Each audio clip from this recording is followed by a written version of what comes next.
लग्नानंतर होईलच प्रेम या मालिकेच्या पुढील काही येणाऱ्या भागांचे अपडेट जाणून घेऊया आपल्या आजच्या या व्हिडिओमध्ये. चला तर मग प्रेक्षकांनो सुरुवात करूया आपल्या ह्या व्हिडिओला. तर आता आपण इथे पाहणार आहोत की कशा पद्धतीने आता इकडे नंदिनी आणि पार्थ दोघं मिळून बरोबर वसवात्या आणि विजयचा सगळा कांड घरच्यांसमोर उघडा पाडणार आणि त्यांची चांगली खरडपट्टीसुद्धा निघणार. आता नेमकं कसं कसं काय काय घडतं या सर्व गोष्टींचे अपडेट आपल्या ह्या व्हिडिओमध्ये पाहूया. तर आता आपण इथे पाहिलेलं आहे की काव्य जी आहे त्या महत्त्वाचं लेक्चर असल्यामुळे कोचिंगला जायला निघालेली आहे. आता काव्या ही रस्त्याने एकटी चाललेली आहे आणि त्याच दरम्यान आता तिकडे विजय हा सुद्धा तिच्या मागे पोहोचलेला आहे. कारण काहीही झालं तरी विजयला काव्याचं बाळ ह्या जगामध्ये येऊ द्यायचं नाही आहे. मग त्यासाठी तो कितीही खालच्या थराला उतरायला तयार आहे. त्यामुळे आता त्याने प्लॅन केलं आहे की आपण काव्याचा अपघात घडवून आणायचा. तर दुसऱ्या बाजूला इकडे जो पार्थ आहे तो आता आज ऑफिसला लवकर आलेला होता आणि आता ऑफिसमधली बऱ्यापैकी कामं ही त्याची संपलेली आहेत. आता दुपार झालेली असते आणि आता पार्थ विचार करतो अनायसे आता मला वेळ आहे, एक काम करतो काव्याला जाऊन भेटून येतो. 11 वाजत आलेलीच आहेत म्हणजे आता काव्यसुद्धा कोचिंगला जायला निघाल्या असतील. रादर आतापर्यंत त्या कोचिंगपर्यंत पोहोचल्याही असतील. मी डिरेक्ट कोचिंगजवळच जातो आणि त्यांना सरप्राईज देतो. मग आता पार्थ हा तिकडनं निघतो आणि काव्याच्या कोचिंगकडे येत असतो. आता तो कोचिंगकडे येत असतो त्यावेळी आता त्याला दिसतं की रस्त्यात गर्दी जमा झालेली आहे. आता पार्थ विचार करतो गर्दी जमा एवढी, ते सुद्धा कोचिंगच्या बाहेर काव्याच्या, काय झालं असेल इकडे. पार्थ आता खाली उतरतो गाडीतनं आणि जरा तो पुढे पुढे येत असतो. तर आता पार्थ बघतो तर काय तिथे काव्या पडलेली असते. आता विजयने काव्याचा अपघात केलेला असतो. विजयने काव्याला उडवलेलं असतं. काव्याच्या हातातली छत्री कुठच्या कुठे पडलेली असते. काव्याचा डावा हात तिच्या पोटावरती असतो आणि डाव्या हाताने तिने तिचं पोट घट्ट धरून ठेवलेलं असतं आणि तिचा उजवा हात जो असतो त्याच्यावरती ती पडलेली असते. आणि आता काव्याला खूप जास्त म्हणजे लागलेलं असतं आणि काव्या हिच्या डोक्यातून थोडं रक्तसुद्धा येत असतं, खरचटलेलं असतं. पार्थ हे सगळं बघतो आणि त्याला खूप मोठा धक्का बसतो. आजूबाजूची लोकं फक्त बघत असतात, उभी असतात. मग मात्र आता विजय हा तिकडनं थेट उडून निघून गेलेला असल्यामुळे विजयला कोणीही पाहिलेलं नसतं. आता विजयला वाटतं की चला आता आपल्याला हवं तसं घडलेलं आहे, आता काही काव्याचं बाळ वाचत नाही. विजय आनंदी असतो, तो रस्त्याने निघून गेलेला असतो. तर इकडे पार्थ आता जोरात ओरडतो काव्या, आणि त्याबरोबर आता तो काव्याचं डोकं येऊन मांडीवर घेतो आणि आता तो लोकांना म्हणतो प्लीज मदत करा मदत करा. आणि आता पार्थ काव्याला हॉस्पिटलला घेऊन जाऊ लागतो. तर दुसऱ्या बाजूला इकडे आता वसवत्याने तर काव्या घराबाहेर पडताना तिच्या हातातला तो काळा धागा सुटलेला होता ते पाहिलं होतं. पण आता वसवत्याने तेव्हा मुद्दामूनच सांगितलं नव्हतं. आणि आता जेव्हा काव्या निघून गेली आहे, थोडा वेळ झाला आहे, तिला माहिती आहे आता काव्याचा अपघात झाला आहे, विजयने तिला फोन करून ही गोष्ट सांगितली आहे, तेव्हा मग आता वसवत्या मुद्दामून तिकडे येते आणि म्हणत असते देवा देवा देवा देवा, ह्या मुलीचं काय करायचं ना मला काही कळत नाही. ही काव्या ना खरंच एक नंबरची वेंधळी मुलगी आहे. आधीच एक तर हिची प्रेग्नन्सी कॉम्प्लिकेटेड, त्यात गुरुजींनीसुद्धा वाईट संकेत दिला आहे. त्या दिवशी एवढा मोठा अनर्थ घडता घडता राहिला आहे, पडता पडता वाचली आहे, तरीसुद्धा ह्या मुलीला काही अक्कल म्हणून येत नाही. खरंच इतकी वेड्यासारखी वेंधळेपणाने ही कशी वागू शकते. हिच्याऐवजी जर दुसरी एखादी मुलगी असती तर पहिली गोष्ट कोचिंगला गेलीच नसती. गेली तर गेली, कमीत कमी काळजी तरी घेऊन गेली असती, पण ते सुद्धा नाही. जाऊ दे, आपण कशाला उगाच बोलायचं. मग मालिनी काकू तिकडे येतात आणि मालिनी काकू वसवत्याला म्हणतात वसुताई काय झालं, का उगाचच्या उगाच तुम्ही काव्याच्या नावाने एवढा टाहो करताय, काय केलंय काय काव्याने असं, का उगाच तुम्ही बडबड करताय. वसुताई तुम्हाला माहिती आहे बाहेर गेलेल्या माणसाच्या नावाने कधीही हा असा गोंधळ करू नये, संकट येतं काहीतरी त्याच्यावरती. मालिनी काकू ना वसवत्या म्हणते हे बघ तुझ्या सुनेने काय पराक्रम केला आहे तो. मग मालिनी काकू म्हणतात काय केलं आहे काव्याने. मग वसवत्या मालिनी काकूला तो धागा दाखवत म्हणतात हा बघ काव्याच्या हातातला धागा इथेच पडला आहे, आता बाळ काही वाचत नाही. त्याबरोबर मग मालिनी काकू म्हणतात वसुताई काय बोलताय तुमचं, तुम्हाला तरी कळतंय का. अहो जरा शुभ बोला आणि बाळ काय शी, तुम्हाला ना काय बोलावं आणि काय नाही अजून अक्कल आलेली नाही आहे का हो. एवढं वय वाढलं, एका मुलीची आई आहात, आता सासूसुद्धा झालात, तरीही तोंडाला येईल तसं कसं बरळू शकता तुम्ही. आई शी बाई, मला तर ना बोलवतही नाही वसुताई. त्याबरोबर वसवत्या म्हणते अगं मी काय चुकीचं बोलली आहे, बरोबरच तर बोलली आहे. आधीच डॉक्टरांनी सांगितलं आहे की काव्याची प्रेग्नन्सी कॉम्प्लिकेटेड आहे, रिस्की आहे, काळजी घ्या. दुसऱ्या बाजूला गुरुजींनी सुद्धा संकेत चांगले दिलेले नाही आहेत, तुला वाईट काहीतरी संकेत दिलेत. आणि तिसऱ्या बाजूला गुरुजी जेव्हा आपल्या घरी रम्याचं लग्न लावायला आले होते तेव्हा गुरुजींनी मला सुद्धा काहीतरी वाईट गोष्टीच सांगितल्या होत्या. काव्याच्या हातात त्यांना बाळ दिसतंय, पण ते म्हणजे तिचं आहे की नाही असं काही बोलले नव्हते. म्हणून मग मी फक्त शक्यता बोलून दाखवली ना. शक्यताही बोलून दाखवायची नाही आहे का बाई या घरात, की तुझ्या सुनांना काही बोलायचंच नाही. जाऊ दे बाई, भलाईचा जमानाच नाही राहिलेला. मी काळजीपोटी बोलले, बाळाला काही. त्यावर मालिनी काकू म्हणतात, बास वसुताई बास, तुमची काळजी मला कळली आहे. आणा इकडे तो धागा द्या माझ्याजवळ. आणि मग तो धागा वसू आत्याच्या हातातून मालिनी काकू हिसकावून घेते आणि आता देवघरासमोर जाऊन मालिनी काकू प्रार्थना करू लागतात. देवा, माझ्या सुनेचं सगळं व्यवस्थित होऊ दे. माझ्या दोन्ही सुनांवरती तुझी कृपादृष्टी राहू दे. तशी तर माझी नंदिनी धीट आहे, तिच्या बाबतीत काही वाईट होणार नाही आहे, तिचं सगळं व्यवस्थित आहे. पण माझी काव्या खूप जास्त नाजूक आहे, त्यात तिची प्रेग्नन्सीसुद्धा कॉम्प्लिकेटेड आहे असं डॉक्टरांनी सांगितलं आहे. आणि त्यात गुरुजींनीसुद्धा नको ते वाईट संकेत दिलेत.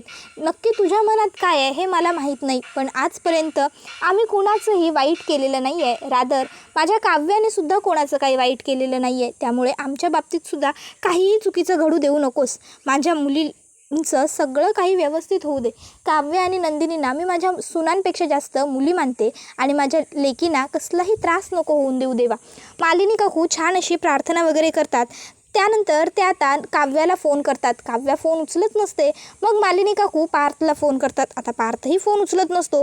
पार्थ हॉस्पिटलमध्ये आलेला असतो आणि आता पार्थ जोरात ओरडतो, एमर्जन्सी. त्याबरोबर मग वॉर्डबॉय आता तिथे स्ट्रेचर घेऊन येतात. काव्याला स्ट्रेचरवरती टाकून आता पार्थ तिकडनं घेऊन वगैरे जातो, काव्याला हॉस्पिटलमध्ये दाखल करतो. आता इकडे मालिनी काकू विचार करतात, काव्या फोन उचलत नाही आहे, लेक्चरमध्ये असेल म्हणून, पण पार्थ का फोन उचलत नाही आहे? हा तर आता त्याचा लंच टाईम झाला आहे, काय झालं असेल बरं? मग मालिनी काकूंना आता टेन्शन येतं. मालिनी काकू पुन्हा पार्थला कॉल करू लागतात. पार्थ फोन उचलत नसल्यामुळे आता तर मालिनी काकू आणखीन जास्त काळजीत पडतात. मग मात्र मालिनी काकू आता सारखे पार्थला फोन ट्राय करू लागतात. त्यावेळी आता मग पार्थ फोन उचलतो. मालिनी काकू म्हणत असतात, पार्थ अरे काय चाललंय तुझं? किती फोन करते मी तुला, तू फोन का उचलत नव्हतास? काय झालं? मग पार्थ आता टेन्शनमध्ये असतो, तो रडत असतो. मालिनी काकू म्हणतात, पार्थ काय रे, काय झालं? तू रडतोयस? पार्थ काय झालं सांग बरं मला. पार्थ अरे बाळा नको ना टेन्शन वाढू. मग पार्थ म्हणतो, आई तू लवकर हॉस्पिटलला ये. मालिनी काकू म्हणतात, हॉस्पिटल? काय झालं, तू ठीक तर आहेस ना? पार्थ म्हणतो, हो आई मी ठीक आहे. इकडे काव्याचा अपघात झाला आहे आणि काव्याला लागलं आहे, त्या बेशुद्ध आहेत. आई प्लीज लवकर ये ना गं हॉस्पिटलला, मला खूप जास्त काळजी वाटते, टेन्शन वाटतंय. काव्याला काही झालं तर नसेल ना? मालिनी काकू म्हणतात, तू घाबरू नको, मी येते. हां येते मी. त्यानंतर पार्थ फोन ठेवतो. पार्थ आता पूर्णपणे भेदरून गेलेला असतो. तो म्हणजे काव्याचीही काळजी करत असतो आणि त्यांच्या बाळाचीही काळजी करत असतो. मग आता इकडे पार्थ हा म्हणजे प्रार्थना करत असतो सगळं व्यवस्थित असावं ह्यासाठी. तोपर्यंत आता मग मालिनी काकू देवाला नमस्कार करतात आणि ताबडतोब त्यासुद्धा आता घरातनं बाहेर पडतात. आता घरातनं बाहेर पडताच त्या नंदिनीला कॉल करतात आणि नंदिनीला सुद्धा सांगतात की नंदिनी, अगं काव्याचं अपघात झालेला आहे आणि पार्थने तिला हॉस्पिटलाइज केलं आहे. मग नंदिनी विचारते, कुठलं हॉस्पिटल? आता मालिनी काकूंच्याही लक्षात येतं, मी सुद्धा हॉस्पिटल विचारलेलं नाही आहे. त्या घाईघाईने नंदिनीला थांबवून पार्थला फोन करतात. त्याला विचारतात, पार्थ सिटी हॉस्पिटलचं नाव सांगतो. त्याबरोबर मालिनी काकू लगेचच नंदिनीला फोन फिरवतात आणि सिटी हॉस्पिटलमध्ये दाखल केलं असं सांगतात. त्याबरोबर मग नंदिनी सांगते, मी पोहोचते आई, ताबडतोब पोहोचते. नंदिनीसुद्धा तिकडनं निघालेली असते. त्याबरोबर मालिनी काकू लगेचच जीवाला फोन फिरवतात आणि जीवालासुद्धा सांगू लागतात की जीवा असशील तसा हॉस्पिटलमध्ये पोहोच, काव्याला हॉस्पिटलमध्ये ॲडमिट केलं आहे, सिटी हॉस्पिटलला ये. त्यावर जीवासुद्धा हो हो मी निघतोय असं म्हणत फोन ठेवतो. त्यानंतर मग आता मालिनी काकू विचार करतात की काव्याच्या आईलासुद्धा कळवायला हवं. मग मालिनी काकू ताबडतोब काव्याच्या आईलासुद्धा फोन करतात आणि त्यांनासुद्धा सांगत असतात की काव्याला हॉस्पिटलमध्ये नेलेलं आहे, तुम्ही हॉस्पिटलला या. आता मात्र शारदाला टेन्शन येतं की काय झालं असेल. मग मालिनी काकू सांगतात की ते आम्हालाही काही माहीत नाही आहे, पार्थचा फोन आला होता, तुम्ही ताबडतोब हॉस्पिटलला पोहोचा असा, म्हणून आम्ही निघालो आहे, म्हणून तुम्हालाही कळवलं. त्याबरोबर शारदा म्हणते, हो हो तुम्ही काही काळजी करू नका मालिनीताई, मी सुद्धा ताबडतोब हॉस्पिटलमध्ये पोहोचते. मग मालिनी ही फोन ठेवते. त्याबरोबर शारदा आणि धनंजयसुद्धा हॉस्पिटलला जायला निघतात. आता हॉस्पिटलला पोहोचल्या इकडे नंदिनीला तर काव्याची खूप जास्त काळजी वाटत असते.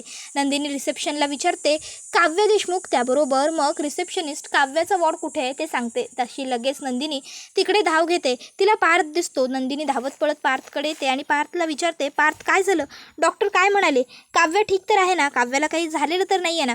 पार्थ म्हणत असतो, अजून डॉक्टर काहीही म्हणालेले नाही आहेत. आत्ता अजून डॉक्टर काव्याचा चेकअप करतायत. नंदिनी, मला खूप भीती वाटते, खूप काळजी वाटते. काही सिरियस इंजुरी तर नसेल ना? माझी काव्या, माझं बाळ सगळं व्यवस्थित असेल ना? काव्या काही बोलत नव्हत्या, काव्या बेशुद्ध होत्या. मला खूप जास्त भीती वाटते. सगळं ठीक व्हायला हवं. काव्याला काही होता कामा नये, आमच्या बाळाला काही होता कामा नये. मी काहीही करायला लागलं ना तरीही तयार आहे, पण काव्य या सगळ्यातनं सुखरूप बाहेर पडायला पाहिजे. बास. काय चाललं हे सगळं त्यांच्या बाबतीत ना? मला कळत नाही आहे. कुठली साडेसाती त्यांच्या मागे लागली आहे. सतत काही ना काहीतरी अडचणी येतच असतात. देवा, आता तूच काहीतरी कर.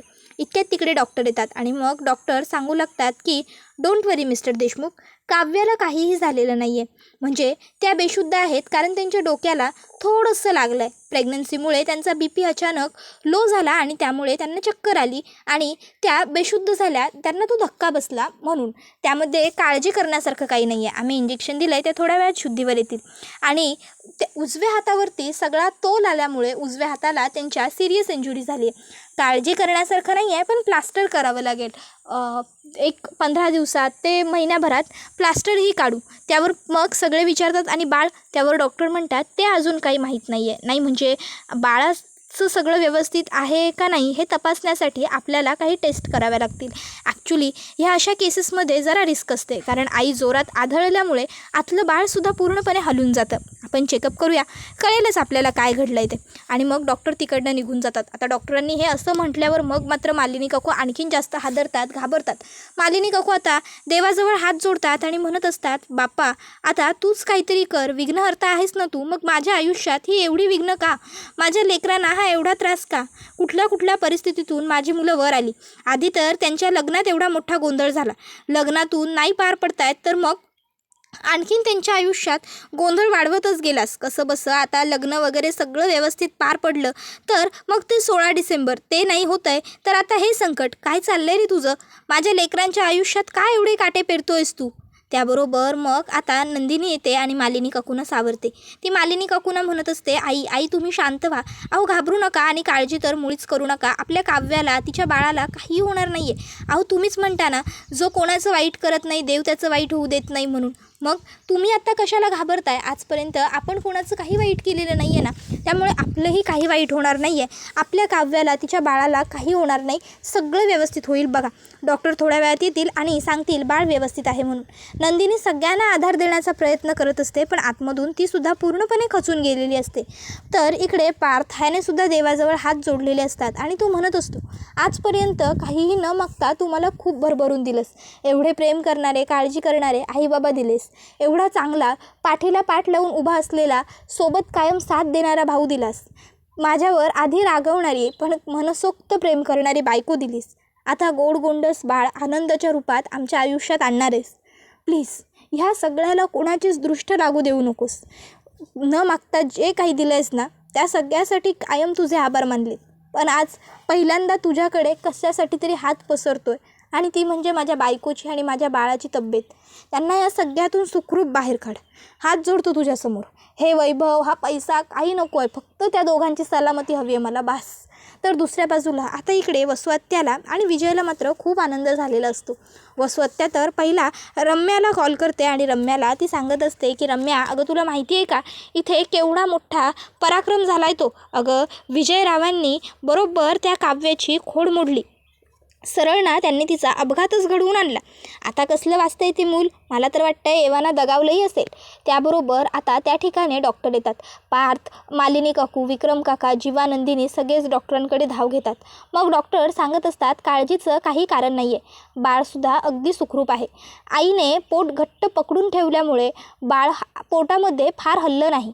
म्हणजे थोडंसं त्याला जाणवलं असेल की काहीतरी गडबड आहे म्हणून, पण तोपर्यंत आई शांतपणे खाली कोसळली होती आणि त्यांना दवाखान्यात खूप लवकर आणण्यात आलं. त्यामुळे ट्रीटमेंटसुद्धा फास्टमध्ये झाली. त्यामुळे बाळापर्यंत फार काही धोका पोहोचलाच नव्हता. आता त्यांच्या डोक्याला थोडं खरचटलं आहे, फार लागलेलं नाही आहे. तिथे बँडेज वगैरे केलं की 8 दिवसात बरं होईल. हाताला प्लास्टर करावं लागेल, पण लवकर बरं होईल ते. दिवसात महिन्याभरात, पण आता मात्र काळजी घ्या, आता मात्र त्यांना असा त्रास होऊ देऊ नका.